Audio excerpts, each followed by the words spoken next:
Trio em Lá menor, conto de Machado de Assis. Nós estamos agora no quinto vídeo, terceira parte deste conto, chamada Allegro Appassionato. Então, como a gente está fazendo, vamos lá, né? O que é allegro? Com 2 L's. Como era de se esperar, é alegre em italiano. Mas ele é um andamento musical leve e ligeiro.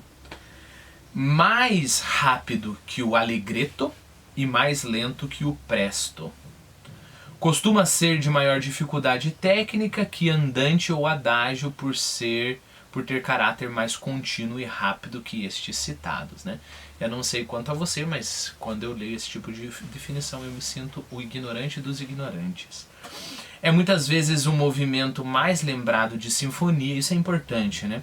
O movimento mais lembrado de sinfonias e de concertos por ter uma movimentação musical mais engajadora e uma construção mais focada no desenvolvimento da inventio apresentada do que em outros tempos mais melódicos, como o adágio e o andante, né? Lembre-se que melodia é uma coisa, ritmo é outra. Se você tem um ritmo é mais fácil, né? Tanto é que a música de hoje a gente foca muito no ritmo, né? Tem ritmo, tá valendo. Mas tem a melodia, tem mais coisas aí. A esse propósito, eu aconselho veementemente você assistir o documentário da Brasil Paralelo, chamado A Primeira Arte, se eu não me engano. É um documentário muito interessante sobre música. Tem lá, puxa, esqueci o nome do cara, mas ele é talvez considerado o maior músico do Brasil, né? Tocou pro Papa, esse tipo de coisa. E ele dá umas dicas assim fantásticas, né? Além de um cara muito interessante falando sobre música, chamado Rasta também. Mas o documentário inteiro é interessante. Tem um maestro da Espanha, se eu não me engano, falando também. Uma coisa, aí a gente vê a dimensão dessa arte, assim, sabe? E ela é colocada no documentário, a dimensão da arte é colocada com um sentimento, não é uma coisa técnica, né? Eu tô apresentando um monte de coisas técnicas, mostrando por que a música é tão importante assim, né? E como nós estamos negligenciando. Então fica aí a dica. Eu acho que é a primeira arte documentária da Brasil Paralelo. Na maior parte das vezes o termo aparece acompanhado de outras expressões, como em allegro ma non troppo, que é o nosso... não, aqui a gente já está no allegro appassionato, né? Allegro moto, allegro maestoso, né? Entre outros. Em tempos quaternários é comum que seja usado o tempo entre isso aqui é coisa técnica, não faço a mínima ideia, 105, 135 batidas por minuto, contando, podendo variar, né? O primeiro ou o último movimento de sonata, sinfonia e concertos costuma ser neste andamento, no andamento allegro, segundo a tradição barroca italiana, posteriormente adotada no período clássico.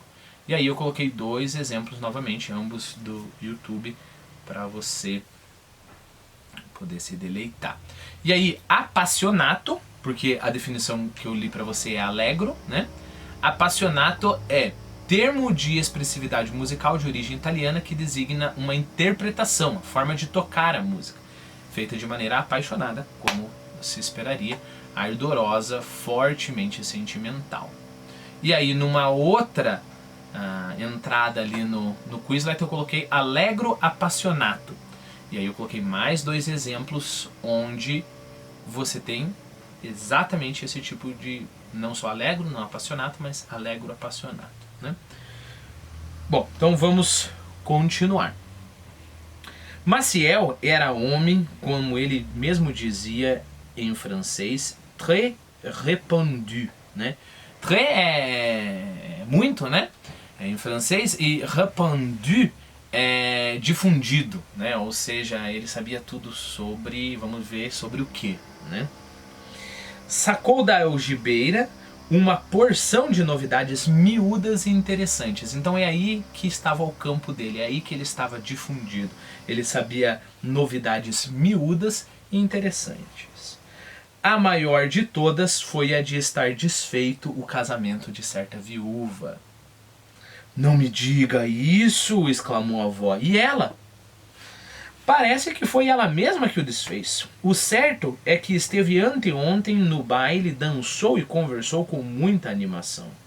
Ó, abaixo da notícia, o que fez mais sensação em mim foi o colar que ela levava. Então, nada fez tanta sensação como ver essa viúva, mas o colar que ela levava, magnífico.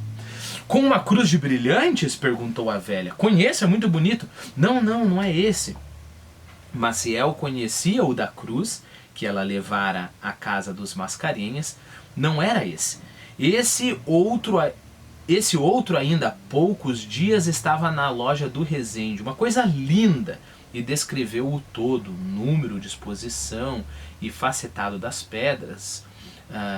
Número, disposição e facetado das pedras. Concluiu dizendo que foi a joia da noite. E aí a gente começa a cair das nuvens, né? Então o conhecimento dele, o espírito difundido que ele tem é saber exatamente, não só uma fofoca que eu e você saberia, né? Então, poxa, essa viúva da alta sociedade, né, está separada, mas saber a joia que ela tem, e não é só uma questão de admiração estética, olha que joia bonita, né? Ele sabia não só a joia que ele tem, que ela estava usando, ele sabia da outra joia que ela costumava usar, ou usou em outros bailes, e sabia a história da joia que ela estava usando. Ou seja, ele sabia que aquela joia estava em determinada loja e foi comprada por ela, e assim por diante.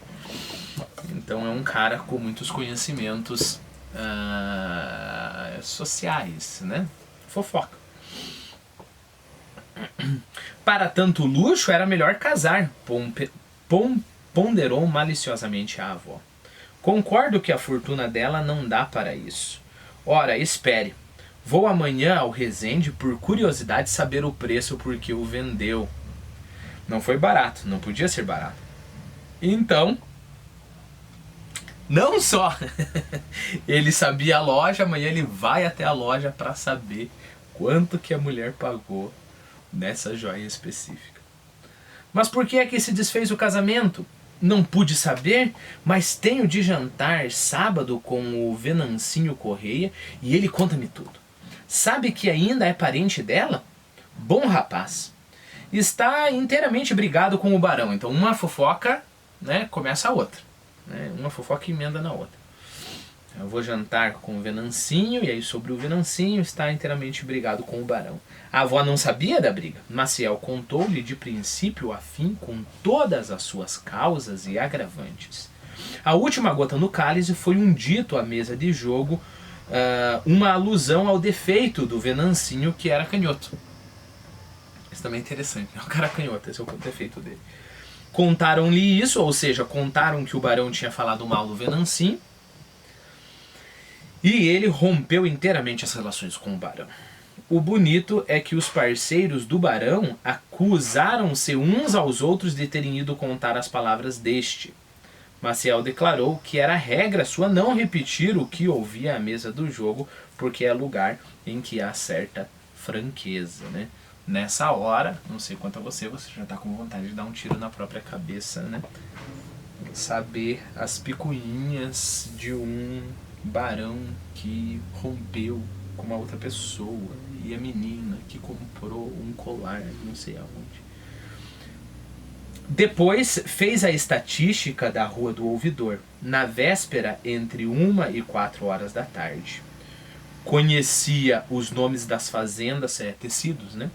E todas as cores modernas. Citou as principais toaletes do dia, ou seja, a moda ali das roupas do dia.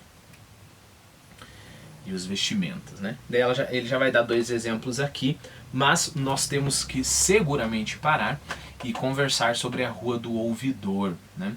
Eu deixei um link bem interessante na página do governo do Rio de Janeiro sobre a Rua do Ouvidor. Eu só peguei o seguinte trecho aqui para a gente ter um gostinho, né? Mas eu aconselho, sugiro você a ler o artigo inteiro ali na página.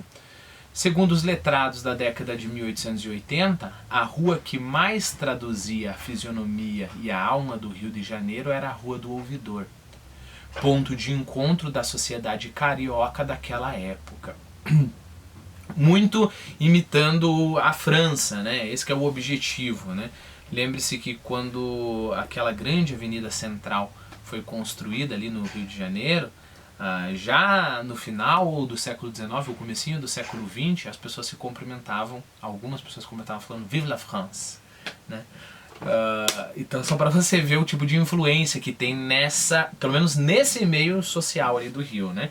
Então a Rua do Ouvidor seria a Belle Époque brasileira, né? Onde seria mostrada a Belle Époque brasileira, né?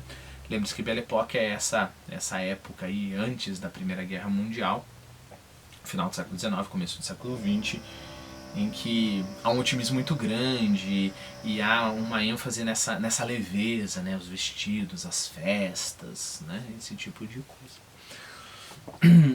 Bom, então a Rua do Ouvidor era o ponto de encontro da cidade carioca daquela época. O médico e escritor Joaquim Manuel de Macedo, que viveu de 1820 a 1882, referia-se a ela como sendo a mais passeada e concorrida, e a mais leviana, indiscreta, bisbilhoteira, esbanjadora, fútil, noveleira, poliglota e enciclopédica de todas as ruas. Joaquim Manuel de Macedo falou isso. Mais uma vez, como ele definia a Rua do Ouvidor?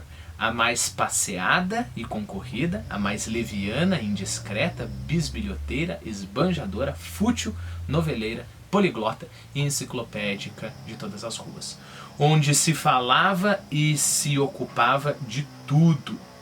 Para o historiador Delgado de Carvalho, era o pulso da cidade, orgulho da corte e sonho dos provincianos. Então, se você fosse no Rio de Janeiro, se fosse ao Rio de Janeiro, você tinha que ir na Rua do Ouvidor. Por isso que está aqui o nosso Maciel contando, né? Depois fez a estatística da Rua do Ouvidor na véspera entre 1 e 4 horas da tarde. Conhecia os nomes das fazendas e de todas as cores modernas, citou os principais toaletes do dia. A primeira foi de Mademoiselle Pena Maia, baiana distinta. Très pchut. Então vamos lá, novamente, temos que explorar o francês, porque o Maciel é quase que a língua nativa do Maciel, né? O que é pchut, né? Eu não achei em português muita coisa, então a gente vai ter que recorrer ao inglês, né? Eu vou ler aqui. É o nome de um refrigerante. Novamente, foi escasso encontrar, né? Mas ele explica muito bem por que o refrigerante chama assim, e a gente fica por consequência sabendo o que é pchut, né? É um refrigerante, it's a French soda created by Perrier in 1954, em 1954. The name originates in the transcription in French of the noise made by a Perrier bottle when it is open. Então o nome faz alusão a esse refrigerante quando ele é aberto, então faz esse psh, né? Em francês é pchut, né? It comes in two flavors, lemon and orange. It is now a product. Bom, e aí fala umas curiosidades sobre refrigerante que não é importante aqui, né? E aí, no próprio dicionário de francês, né? Tá lá, onomatopée évoquant le bruit d'un liquide qui fuse. Você vê que o meu francês não chega nem perto do meu inglês, né? Então é uma onomatopeia que evoca o barulho de um líquido que escapa, né? Então, novamente, esse psh, né? Certamente ele está usando aqui como uma gíria, né? Então, mas dá pra perceber, né? É como se a gente fala assim, psh, nossa, né? Então, o vestido dessa baiana, uma baiana chamada Pena Maia, que é Mademoiselle, né? Era très Ok? Próximo vídeo a gente continua esse parágrafo.